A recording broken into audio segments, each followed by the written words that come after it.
Mummy આ મેં તમારા માટે સ્પેશિયલ મોંઘા ભાવની દવા મંગાવી છે. આનાથી છે ને તમારા પગનો દુખાવો સાવ મટી જશે. હું તમારું કેટલું ધ્યાન રાખું છું નહીં? અને ગાયત્રી તું પણ થોડું મમ્મીનું ધ્યાન રાખતી જા. ખાલી રસોઈ બનાવવાથી ઘર નથી ચાલતું.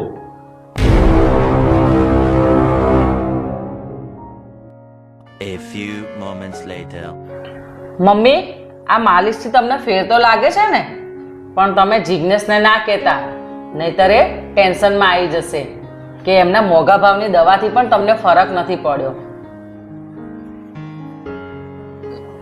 બેટા, જિજ્ઞેશની દવા તો મને ગળે નીચે જ ઉતરે છે, પણ જે તારી સેવા છે ને એ મારા દિલ સુધી પૂગે છે.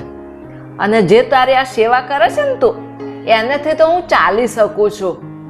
મમ્મી મને છે ને આજે સમજાઈ ગયું કે હું તો ફક્ત મારી ફરજ જ પૂરી કરતો હતો, પણ મારા કરતાં વધારે પ્રેમ છે ને તમને આ ગાયત્રી કરે છે.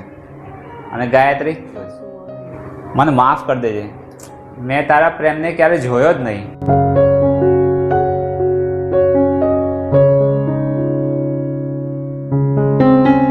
બેટા, જે ઘરમાં સાસુ વહુને દીકરી માનતી હોય ને એ ઘરમાં કોઈ દિવસ દીકરાને ચિંતા નથી કરવી પડતી.